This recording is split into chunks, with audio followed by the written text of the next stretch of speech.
Bismillah, alhamdulillah, wassalatu wassalamu ala rasulillah, sayyidina wa maulana Muhammadin abdillah, la hawla wa la quwata illa billah, maba'ad.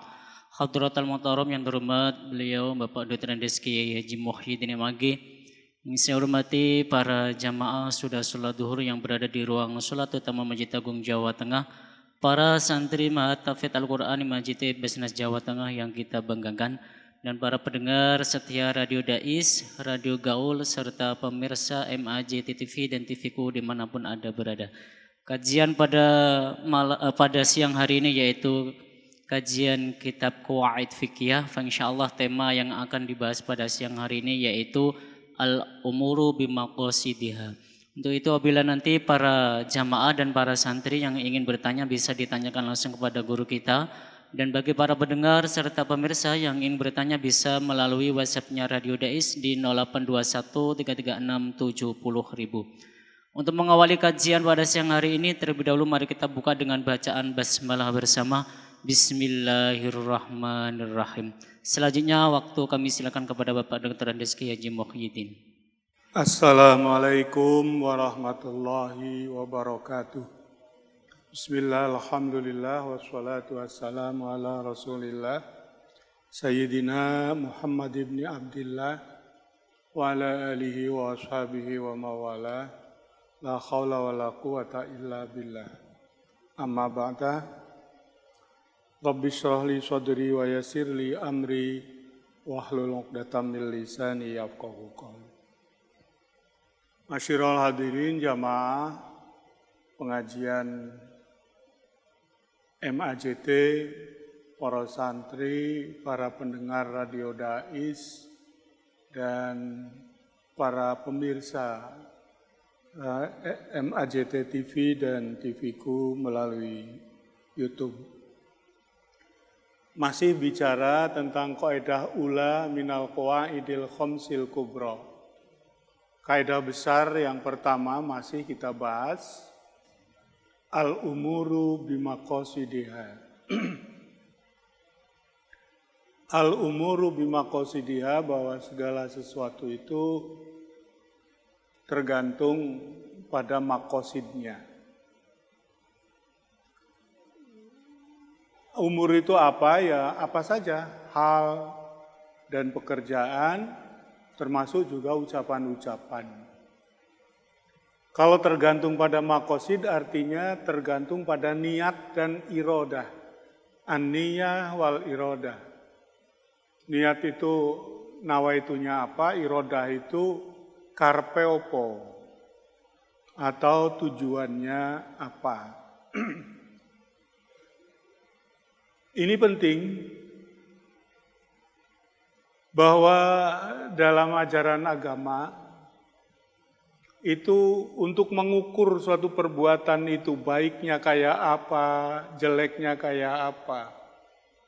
Itu bukan hanya pada aspek zohiriyah, bukan hanya pada aspek perbuatan lahir, ucapan lahir, tetapi juga diukur berdasarkan niatannya, diukur berdasarkan maunya apa. Nah, untuk mengetahui bahwa perbuatan itu berkualitas itu tergantung pada dua hal itu. Satu prakteknya, yang kedua niatnya.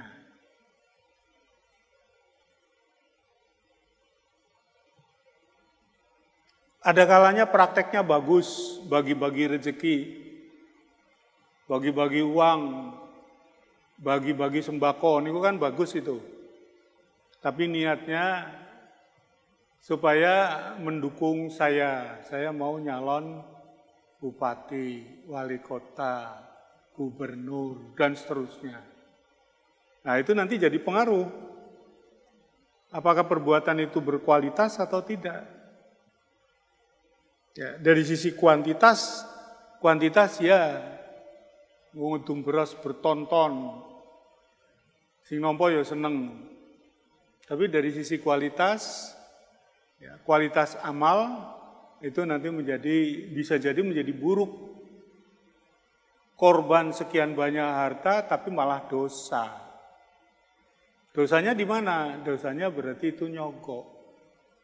Dalam ilmu fikih jinayah itu disebut rishwah. Rishwah. Lalu menyerap ke dalam istilah Indonesia menjadi rasuah. Anti rasuah. Hal yang perlu kami perdalam bahwa dengan adanya kaidah al-umuru bimaqasidiha, kita itu penting memahami aturan syariah, tek-tek Al-Quran dan tek-tek hadis. Ya. Tek Al-Quran dan hadis, nususul Quran wa nususul ahadis, itu ada teknya, ada lafalnya. Ya. Makna dari lafal ini biasanya itu hanya sekedar terjemahan. Tapi di balik teks itu dalam kajian usul fikih itu ada ilatnya. Ya, yang disebut dengan illatut tasyri'. Ilat mengapa disyariatkan seperti itu? Coro gampangane ini sebabnya opo? Misalnya kenapa riba itu haram? Wong itu keuntungan besar bagi pelakunya. Kok haram? Nah, itu ada ilatnya. Ilatnya itu ya perilaku zalim dalam jual beli atau dalam kegiatan ekonomi. Zalimnya bagaimana? Yo nyeki utang 100 dalam sebulan harus bayar 110, 120. Nanti kalau udah 2 bulan menjadi tambahannya 10, 20 lagi. Bulan ketiga tambahannya 10, 20 lagi. Wah itu wong utang gue orang butuh. Utang gue nggo modal. Dodol urung karuan dapat laku 10%, 20%, sudah harus membayar bunga seperti itu. Wah ini kan perilaku jual beli uang, perilaku utang piutang, perilaku ekonomi yang zalim. Nah, maka itu elatnya. Lalu kalau ada orang pinjam modal, ternyata untungnya besar. Dia tidak menjanjikan kalau mau ngasih bunga. Cuma sebagai tanda syukur, dia memberi hadiah kepada pemberi modal atau yang meminjamkan modal. Ini bukan zalim. Ya, ini bukan zalim karena tidak dipersyaratkan, pertama. Yang kedua, tidak dijanjikan. Dia ngasih itu karena untung banyak. Kalau untungnya sedikit, ya mungkin nggak ngasih. Bayar pokoknya saja. Apalagi kalau rugi. Bayangkan, kalau orang utang harus membayar 10% dalam sebulan. Utang go dodole bangkrut, wis bangkrut iki ngentekke modal, bunganya harus dibayar. Nah ini namanya perilaku zalim. Itu elat hukum. Khomer mengapa haram? Karena memabukkan, bikin orang menjadi mabuk. Ya mabuk itu enggak beres. Mabuk itu kondisi di mana orang itu menjadi tidak sadar diri. Enak katanya rasanya katanya. Enaknya itu bukan enak minumnya, tapi enak pres gitu pikirannya plong. Sing maune putek ngapalke ora apal-apal terus ngombe khomer terus enak wis ora kelingan. Yo ngapalkene dudu ngapalke Al-Qur'an, ngapalke Al-Qur'an kok ngombe khomer malah hilang kabeh apalanmu. Nah, di samping ada elat hukum, kenapa ada elat hukum? Karena Allah tidak mungkin mengatur, memerintah, melarang itu tanpa ada faktor penyebabnya. Kalau barang semua api, mutlak api nggak mungkin dilarang. Kalau barang jelek, mutlak jelek, nggak mungkin itu diperintahkan oleh Allah. Jadi apa yang dilarang pasti jelek. Apa yang diperintah pasti baik. Nah, memahami baiknya perintah, memahami jeleknya larangan, ini namanya memahami illatul hukmi atau illatus syariah. Nah, di samping illatul hukmi juga ada hikmah. Hikmah itu kira-kira kalau dibahasakan dengan sederhana, tujuan. Beda ini, elat dengan tujuan itu beda. Kalau tujuan itu lebih abstrak. Kalau elat itu biasanya cenderung konkret.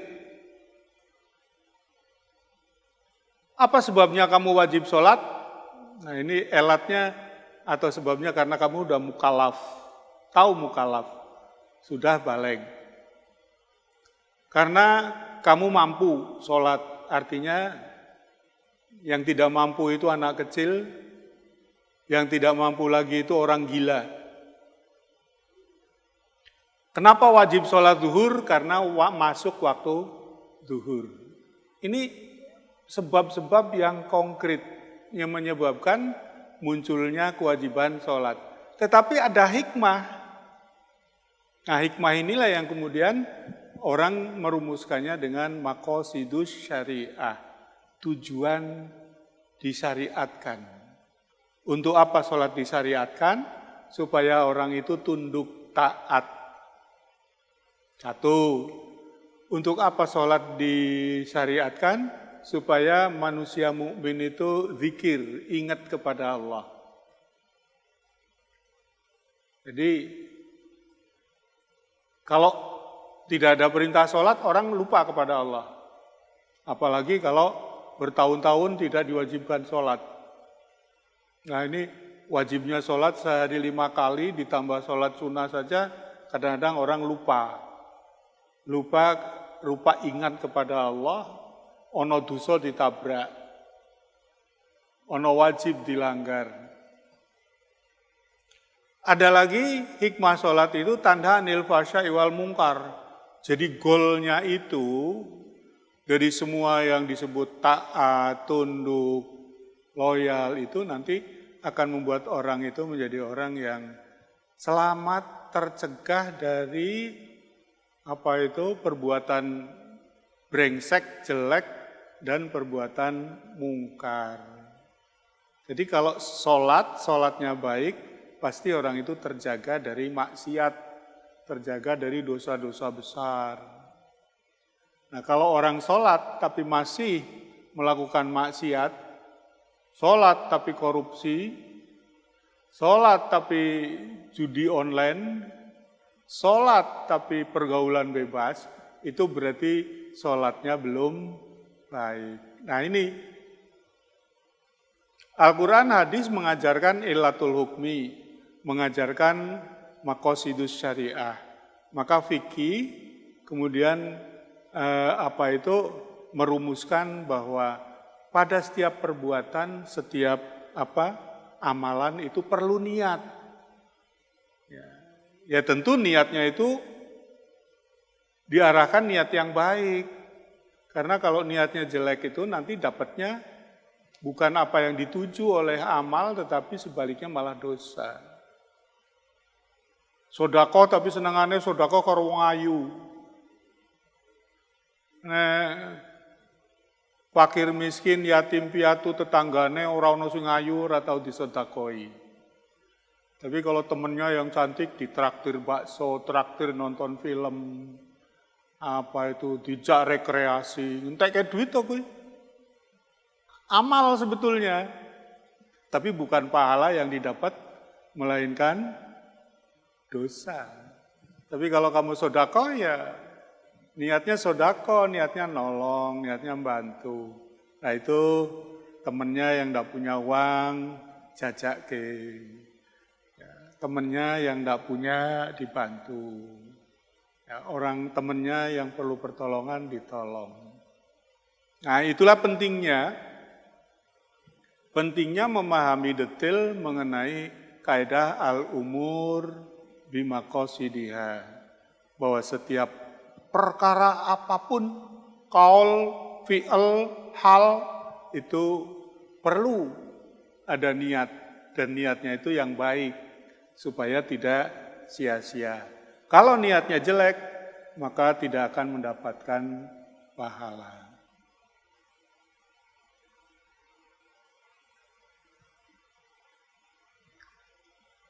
Lah, secara fikih, auradun niyah. Ya, penting-pentingnya niat itu apa? Urgensinya apa? Halaman 15 ya. Linniyati auradun minha. Niat itu punya tujuan-tujuannya, punya kepentingan-pentingannya. Pertama, tamyizul ibadat anil adat. Membedakan perbuatanmu ke perbuatan adat atau perbuatan biasa, rutin, adat. Ya, kalau perbuatan rutin adat, ini bukan ibadah. Maka hasilnya beda dengan kalau perbuatan itu diniati ibadah. Niat ibadah itu tidak hanya pada ibadah mahdhoh seperti sholat, puasa, zakat, tapi bisa jadi orang sekolah, ya, sekolah, kuliah, mondok, ngaji, itu kan sebetulnya tholabul ilmi, bukan ibadah murni. Tapi kalau niatnya baik, ya maka dia akan menjadi baik.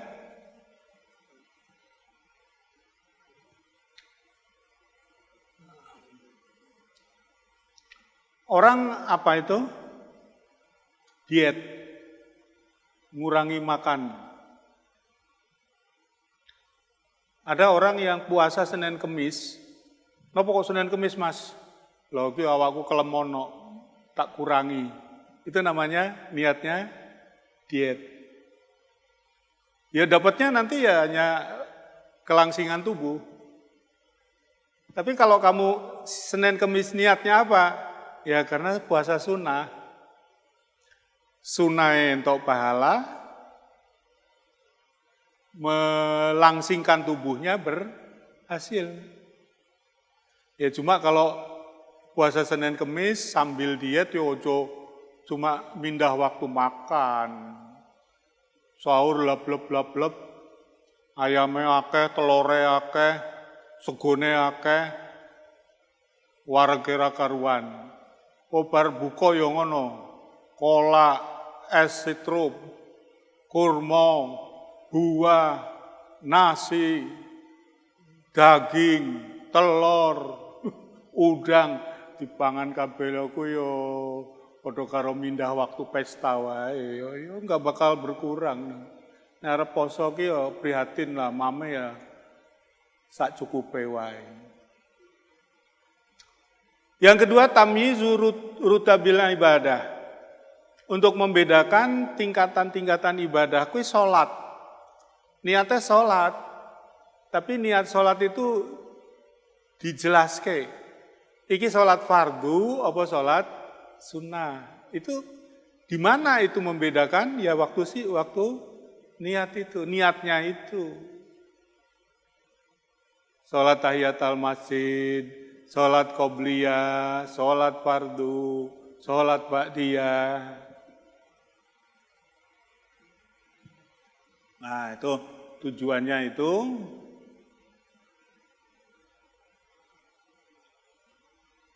Ini saya besok kosong ya, karena besok ada rapat penting. Tapi sekarang juga ada rapat, ini ditunggu di bawah.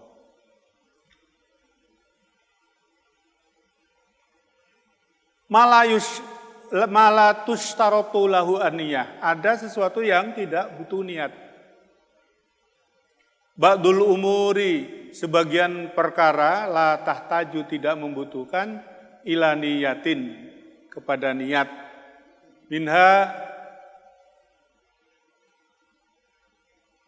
al ibadah allati la taltabisu bil ibadati. Ibadah yang tidak terang, tidak abstrak. Tidak abstrak, tidak konkret. Terbalik ngomongnya. Tapi agak abstrak. Kal imani billah. Iman billah itu nggak perlu niat ya. Kalau orang menyatakan amantu billah, kami beriman kepada Allah, tidak harus niat.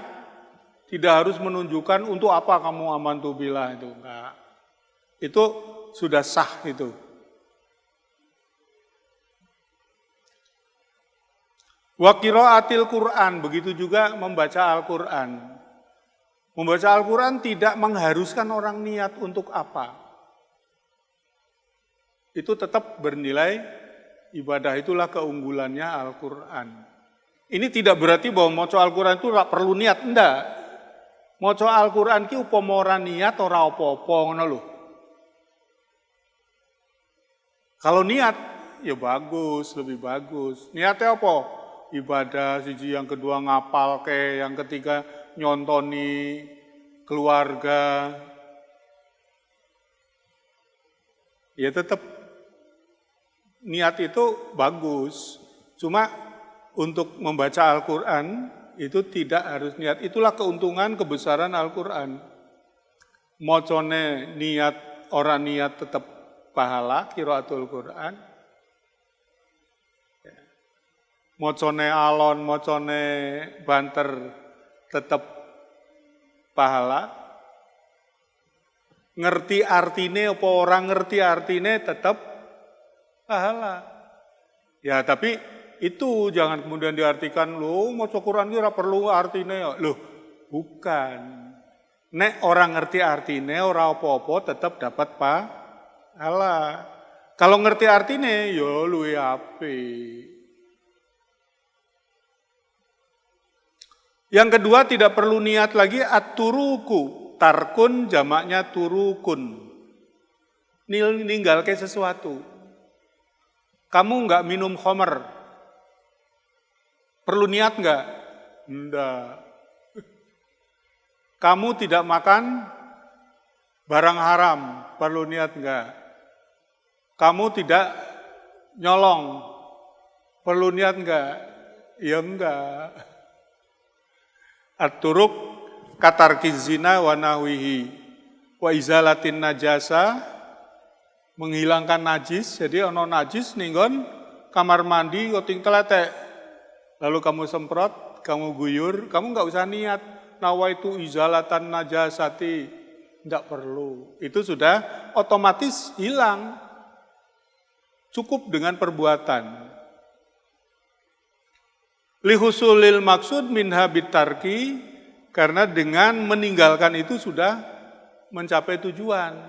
Aku mau pacaran, aku mau jalan-jalan bareng, aku mau ndelok aurat, aku mau ngapusi.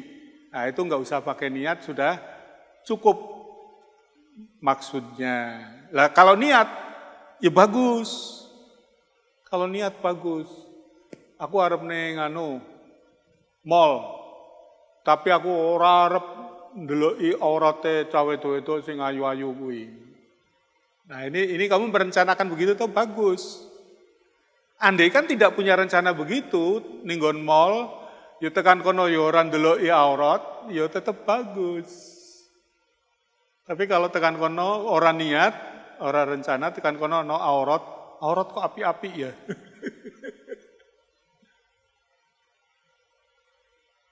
Wong ki ana buka aurat karena auratnya cantik. Kowe muni ngono ya berarti kowe menikmati. Nggih, kula kinten ngaten cekap anak sekalian, para santri khususnya, semoga apa yang saya sampaikan direnungkan. Kaidah-kaidah ini sangat penting. Saya sedang berusaha untuk mencari kitab yang saya cari zaman kuno itu. Usul fikih sederhana, karangannya Abdul Hamid Hakim. Kan? Ada di toko-toko. Ya, saya mau cari itu. Nanti kapan-kapan kita ganti itu. Wallahul muwaffiq ila aqwamit thoriq. Assalamualaikum warahmatullahi wabarakatuh. Assalamualaikum warahmatullahi wabarakatuh. Alhamdulillah kajian pada siang hari ini sudah selesai. Untuk itu mari kita tutup dengan bacaan hamdalah bersama. Alhamdulillahirabbil alamin. Akhirul kalam wallahul muwaffiq ila aqwamit thoriq. Wassalamualaikum warahmatullahi wabarakatuh.